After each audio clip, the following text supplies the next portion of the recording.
Hi and welcome to today's video.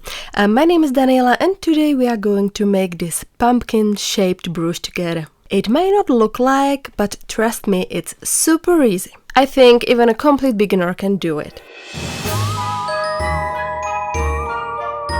As always, I will show you first what we need for this project. So I rummaged through my stash and I picked a lot of beads because we will need a lot of different beads. We will make the brooch using bead embroidery technique, which is awesome because we can also use some leftover beads that would otherwise be useless because they don't match anything else. Here I have some seed beads in orange, gold and brown shades for the pumpkin. They are all Czech preciosa. Here I have some green beads for the stem. I will also incorporate these beautiful sparkled bicones into the beadwork.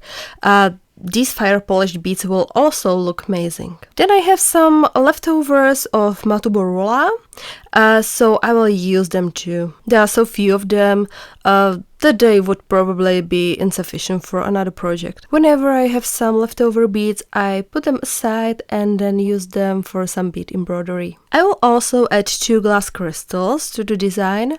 One is a drop shape and the other is a rivoli. And because I will bezel the crystals, I will need some beads in size 15-0 and 11-0. These are 15-0 mill hill beads. For the rest of the beads, it doesn't really matter. You can use a small or large, round or other shapes. With bead embroidery, anything goes, which is fantastic. Besides the beads, I will prepare a bead mat so that the beads don't roll away. This is a bead mat made from an IKEA frame. The link to the tutorial on how to make it is here above. We need some backing material to embroider on. I have here my favorite lacy stiff stuff. I love this material because look how thin and firm it is. You can also embroider on felt, but I find it harder to work with. The backing material alone is enough, but I also like to do this thing where I use this embroidery hoop. But it's optional, you don't have to do it at all, it's just a tip. I put this embroidery fabric with large holes, here it's called kanava, into the hoop, and then I sew a piece of lacy stiff stuff onto it. But as I said, you don't have to do it that way. Again, it's not necessary, but because the backing material is white and I need the beads to blend in with the background, so I color it a bit with permanent markers. The backing material can also be dyed like fabric, but I don't like doing that very much. Plus, sometimes I have very colorful embroideries and I need each part of the backing material in a different color. I want to match the color of the backing material to the specific color of the embroidery, and if I dyed it, the whole piece would have the same color. For the pumpkin, it wouldn't matter that much because there isn't much green there, so it can be embroidered on the orange backing material just fine. But if I had something very colorful, it would be quite complicated. So I prefer to use permanent markers, in this case these Sharpies. Then I have this amazing thing, it's called French wire. It's a great wire for framing bead embroidery. There are different types, this one is stiffer. I bought it on AliExpress, I will give you the link in the video description as always. To attach this wire, I will need an invisible thread. This monofilament thread is a great choice. It's thin and very discreet. For the actual bead embroidery, I use mostly Eslon or Nymo. And that means that we need some thin needles, especially for beads. Without a needle, it's really impossible. It has to be a special bead needle so that the eye of the needle can go through the small hole of the bead. And because we are making a brooch, we will of course need a brooch pin. I will also need glue dots, which I use to attach the crystals, to keep them in place until I sew them. Then some strong multi-purpose glue. I have this uhu here. The back side of the bead embroidery then needs to be covered somehow. What I absolutely love is this material. It's ultra suede. If you don't know it, it's amazing. I use it for almost all bead embroideries. It's a beautiful, soft and pleasant material. If you don't have it, it doesn't matter, you can use felt instead. A very important thing, some template. I found some pumpkin on the internet, printed it, and I will cut it out. As you can see, the template is quite large. I want the brooch to be big. First, I cut out the template. I take lacy stiff stuff and trace the pumpkin on it. Here I pierce the paper and make dots to trace also the individual inner lines. I connect the dots. Now I cut out the pumpkin, but I don't cut it to the edges yet. I leave some space around the pumpkin. Now I put the template into the hoop. I unscrew it. From below I put the inner part of the hoop, cover it with canvas. From above the outer part of the hoop, push and screw it. Now I lay my pumpkin here. I take a needle and thread and make a knot on the back side. I cut off the excess thread. And like this, I roughly sew the edges to keep them in place. I don't want to use glue instead, because when you do the actual bead embroidery and you go through with the needle in places where there is glue, the needle would get dirty, start to snag, then the beads would get dirty from the glue, and you really don't want it. I color the pumpkin with markers. It doesn't have to be perfect, it will be covered with beads anyway. I just want the beads to blend better with the backing material. We let it dry a bit so that we don't get our fingers dirty from the color. Now I frame the edges with this amazing French wire, which I absolutely love in bead embroidery. Just be careful not to crush it while working with it. I thread a monofilament onto a needle. I start maybe here at the top. I turn it over and make a knot here on the other side.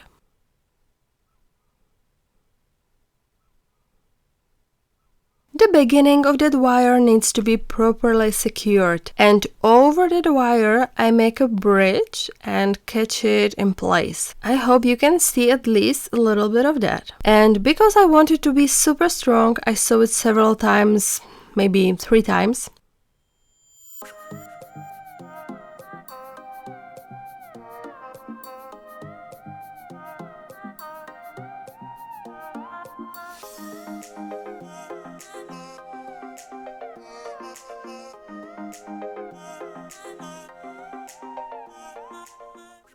Great, now it stays in place. You also need to think about how you will frame the embroidery, which direction you will go. I will do this part first, then this part. Here I will make an oval, and then this and this. Now I don't have to have the stitches so close together, so I stick the needle about here. And again, I make a loop over the wire. Don't pull it too tight, so you don't damage the wire. The wires are quite delicate, and in this case, less is more. The framing takes quite a long time, but the result is worth it. I think that the wires take the bead embroidery to another level. I always tell myself that when I finish the framing and sew on the bezeled crystals, I have half of the work done. That always takes me the longest time, especially not to crush the wire. This one is good because it's still quite firm, but with others, you just look at them crookedly and they are crushed or bent. By the way, when I was preparing the material for today's video, I absolutely couldn't find the stiff stuff backing material. You know, well, at least I hope you know it too, and I'm not alone in this. I was tidying up my stuff, reorganizing the material, moving some things from boxes to other boxes and moving them around. Of course, I was telling myself that I have to remember where I put it. I say to myself, you put it here in this box. When you look for it in a month, remember you have it here in this box. Of course, what happened? Yesterday I was looking for lacy stiff stuff and no way I could remember where I put it. I dug everywhere in all possible closets where I have hidden my creative material. No, it took me about an hour to figure out where I put it. I already started to think of an alternative with felt, but in the end I found it. I hope I'm not the only one this happens to. So here we sew it several times, just like at the beginning, because here at this point we will cut off the wire. So in places where the wire starts or where it ends, it's better to secure it more firmly. On the other side, I make a knot here to secure it. Now we cut off the end here. Alternatively, you can also cut it with scissors, because the wire is really very thin. Now I will make the inner oval, then this part on the left and then these two on the right. I start maybe somewhere here. The beginning again, sew several times.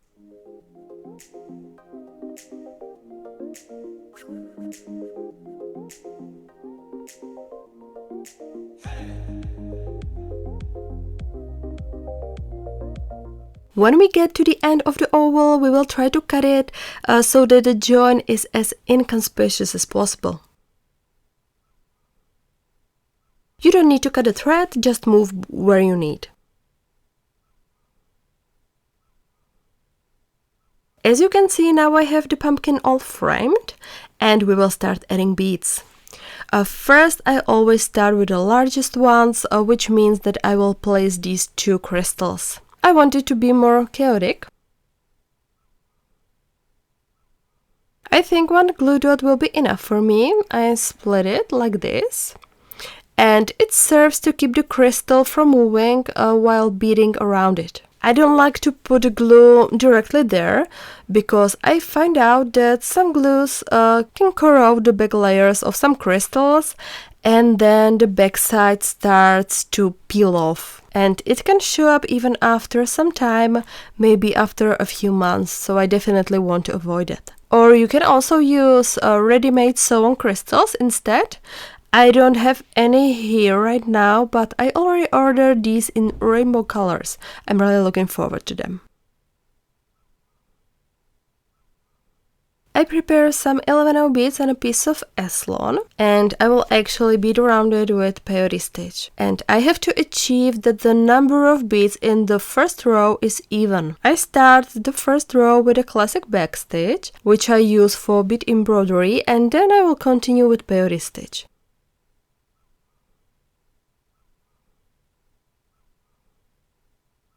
On the other side, I tie a knot. I cut off the excess, and I will try to stick the needle like this perpendicularly. So I will sew the beads around using a backstitch, and I will pick up the beads in pairs. I pick up two beads like this. I stick the needle at approximately the distance of those two beads.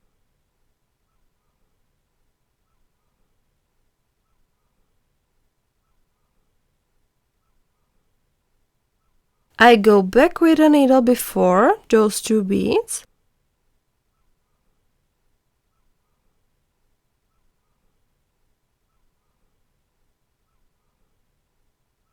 And I pull the needle through those two beads.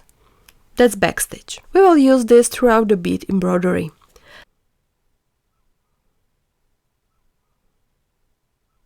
Again, I pick up two beads on the needle. I stick the needle so that there is a gap of about the size of those two beads.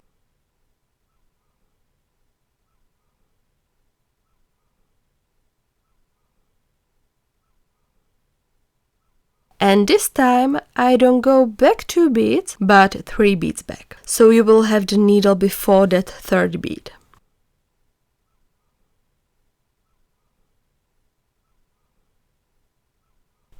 And I pull the needle through those 3 beads. So always 2 beads forward and 3 backwards. That's how everything will stay in place as it should. And if you are not sure about the size of the gap, you can pick up 2 beads, slide them down, see where they end, and stick the needle there. But after a while of practice, your estimate of those distances will be very accurate. And we will continue exactly the same way around the entire circumference of the crystal.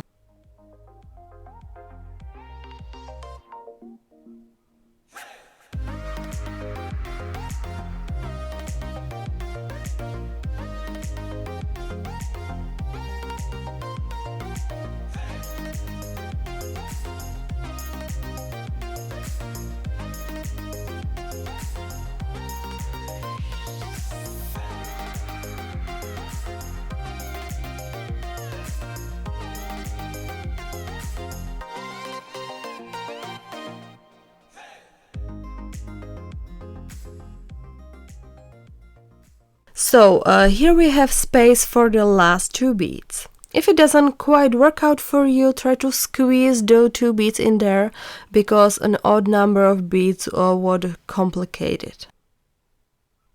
And we pull the needle through 3 beads and another 3 forward to close that oval, to join it.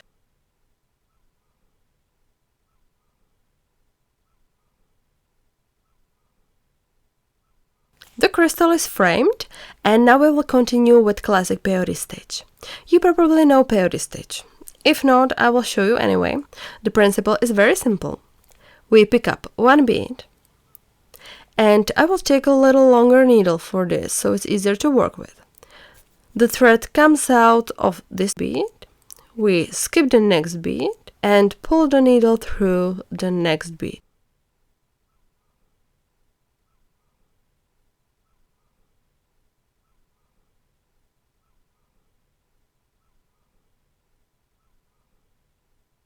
And again, we pick up 1 bead, the thread comes out of this bead, we skip this next one and pull the needle through this next bead. And we will continue exactly like this until the end of this row. If you didn't know peyote stitch, definitely check out my channel. You will find lots of different tutorials here, plus some patterns are also available on Etsy.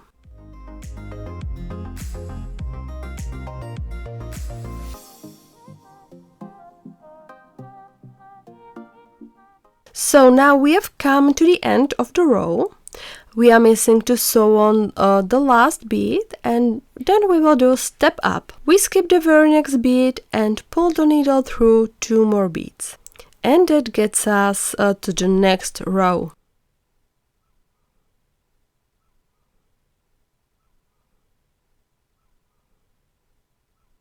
The needle comes out of a bead that sticks out. And now we will sew 1 bead into each of these gaps that you see here. We pick up 1 bead again. Here I have a gap, so I skip it and pull the needle through a sticking out bead and tighten it up. And again, same thing. We pick up 1 bead and pull the needle through a neighboring bead that sticks out. I try to tighten it a bit as I go along because I need to lock that crystal in place.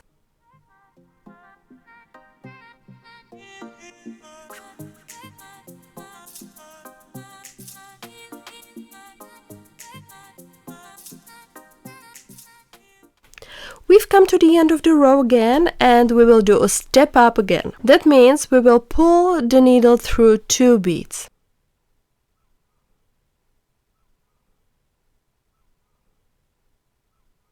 Now I will continue with 15 beads because I need to tighten it a bit more around that crystal. I will continue exactly as in the previous row, except here because that bead is pointed, I will add only 1 bead instead of 2. We skip 1 sticking out bead here. Soon you will see how the beads around the crystal will tighten nicely and hold it in place.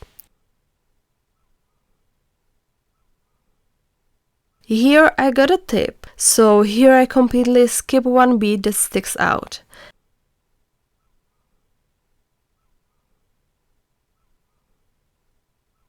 And when I pull it, it creates a nice tip like this. If you need to bead around the corner, just skip 1, 2 more beads depending on the situation. I sew on the last bead and do a step up again. Great, so we have 1 crystal beaded. And now we need to get back down.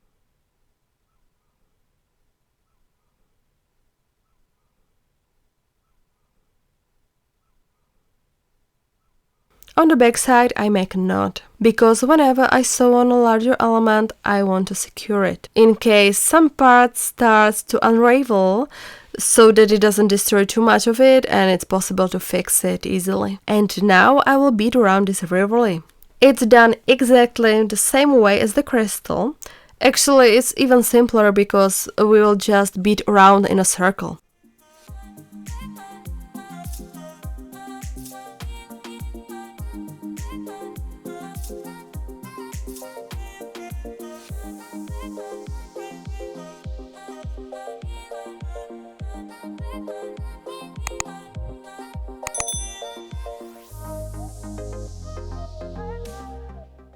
I also beaded around the second crystal.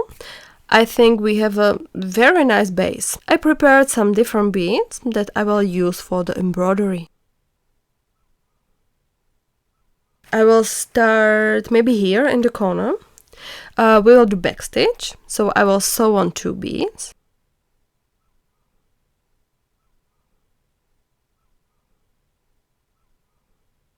I stick the needle back before those 2 beads. And I pull the needle through those 2 beads again.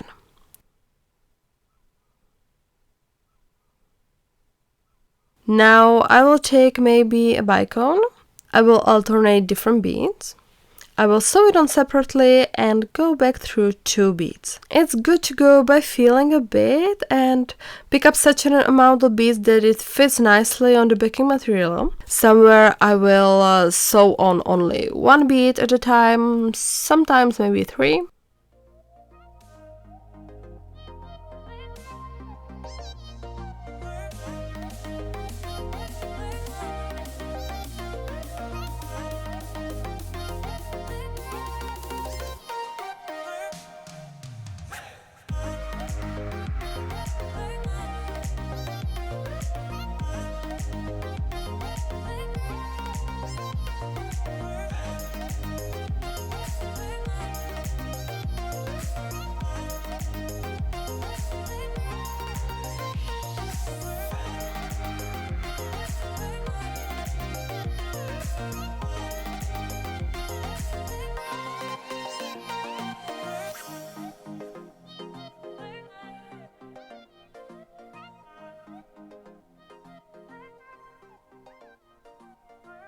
Maybe I will explain again how to do a backstitch. I pick up 2 beads, I slide them down onto the backing material, I stick the needle just before them,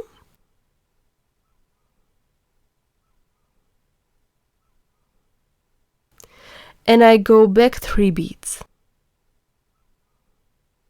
And like this, I secure those beads in place. And I repeat this over and over. I think it will look good if I use a darker color of beads around those wires here. I'm making it up as I go along. At the beginning I have some idea, but in the end the result often looks completely different. If you feel that you have a short thread and it will be hard to work with, make a knot on the other side and cut off the thread. In the same way, tie a new thread. And since we have a Halloween theme today, I'd like to talk a little bit about the history and traditions of Halloween in the Czech Republic, where I come from and where I live. Halloween is not a traditional Czech holiday and it is not widely celebrated here. However, in recent years, it has become more popular among younger generations who enjoy dressing up in costumes, decorating their homes with pumpkins and spooky motifs, and attending Halloween parties. Some schools and kindergartens also organize Halloween-themed activities and crafts for children. For example, my son in the kindergarten made a cute paper bed and a pumpkin lantern. But we don't have the custom of trick-or-treating, where children go from house to house asking for candy. Instead, we have a different holiday that is similar to Halloween in some ways. It's called All Souls Day, or Dušičky in Czech, and it falls on November the 2nd. It is a day when we remember and honor our deceased relatives and friends. We visit cemeteries, light candles and decorate graves with flowers and wreaths. It's a solemn and respectful occasion, not a merry or scary one. Dušičky has its roots in an ancient pagan tradition of celebrating the end of the harvest season and the beginning of winter. People believed that the souls of the dead returned to their homes on this night, and they prepared food and drinks for them. They also lit bonfires and lanterns to guide them and ward off evil spirits. So as you can see, Halloween and dušičky have some similarities, but also some differences. They both have a connection to the dead, but they express it in different ways. They both use light as a symbol of hope and protection, but they have different atmospheres. They both occur at the same time of the year, when the days get shorter and colder and nature prepares for winter. And what about you? How do you celebrate Halloween or similar holidays in your country? Let me know in the comments below. I'm always curious to learn about other cultures and traditions. So we have finished the embroidery. I absolutely love how it sparkles. Let's take a closer look at it for a moment. I still have this last thread here, so let me finish it. As you can see from the other side, there are a lot of different threads here, but don't be scared of that at all, we will get rid of them in a moment.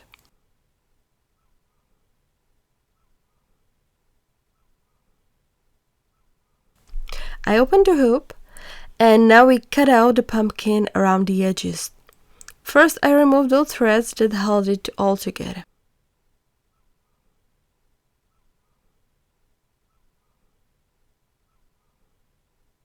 When cutting, be careful not to cut any of these threads. First, I cut it roughly.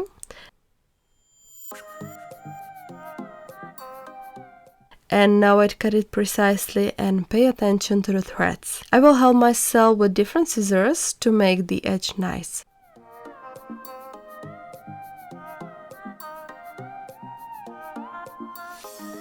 So, this is what it looks like cut out.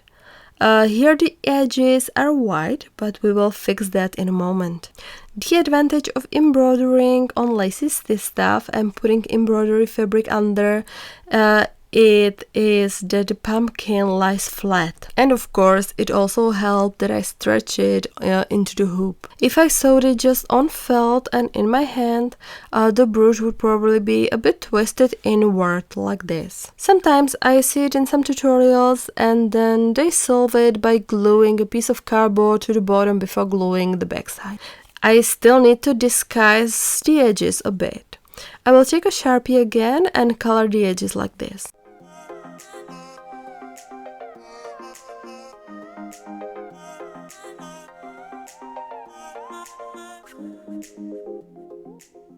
I have a piece of ultra suede here. I trace the shape. I cut it out roughly. Now I attach the brush pin. Don't put it too much in the center so that the brush doesn't flip over. Put it more towards the top. I mark the edges. I fold the fabric and cut it a bit at those marks. And we insert the brush pin.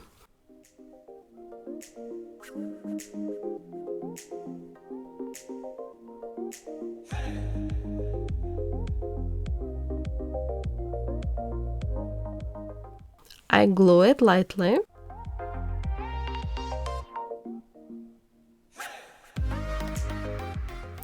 I also apply glue to the pumpkin, not all the way to the edges because we will still sew beads there.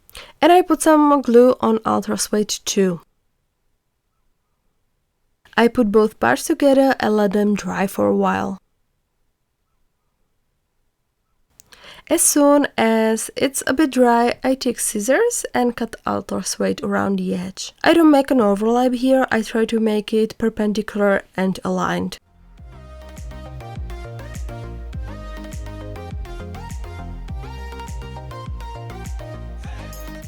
Great, The pumpkin is cut out, and now I still need to clean up the edges. I will sew some more beads there. And since I have quite a wide edge here, I will take 8/0 beads for that. It's check preciosa again. I will sew again with invisible thread because I want the thread to be as invisible as possible. On the backing material I already made a knot. The thread comes out like this from inside. Like this from the back side, I pierce ultra suede and foundation, and the needle appears here just before the wire.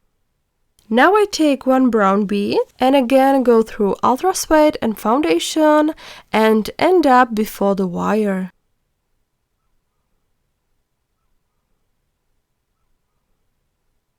And I do it like this, that I turn the work and go with the needle from below through the bead.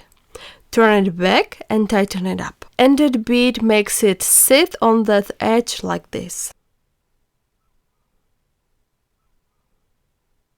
The same thing again. Take one bead, pierce all those layers through, and I stick the needle at the distance of that one bead so that I have enough spacing.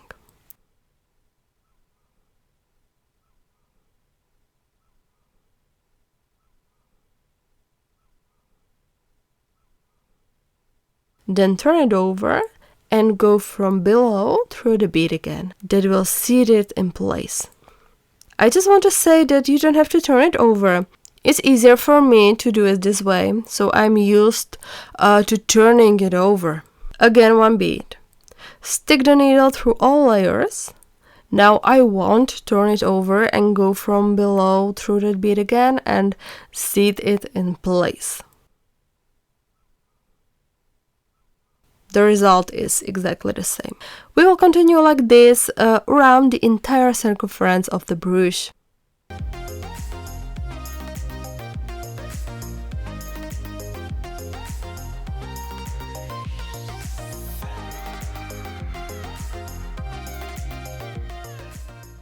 You can see how the beads fit nicely next to each other. The last one always sticks out a bit. That's normal. As soon as you add another one next to it, it will align. Some people may find the edging difficult at first glance, but once you understand the principle and try it a few times, you can do it blindfolded.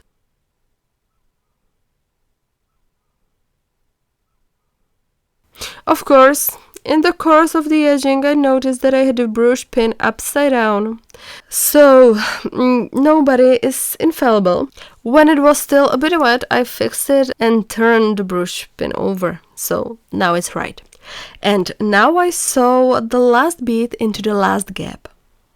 And since you can see that the last bead sticks out a bit, I join it with the first bead like this.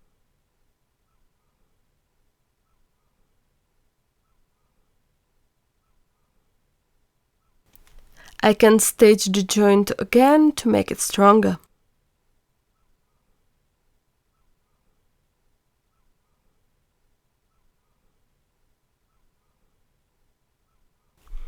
And it fits nicely in place. What to do with the leftover thread? I don't want to damage the back side, so I will tuck it between the beads. I pierce only the top layer with the needle. I don't pierce through. I make a knot.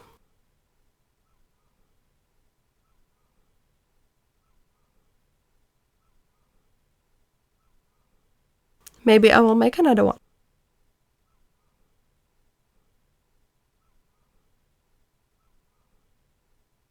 And we are done. Write me in the comments how you like the pumpkin. This is what the back side looks like. As you can see, it's good to use that invisible thread. So what? Will you try to make something like this too? I can't say it was a quickie. The brooch is relatively large, so it took me about 10 hours to make. But I think the result is worth it. If you like my videos, don't forget to subscribe to my channel or give a like or comment. It helps my channel grow.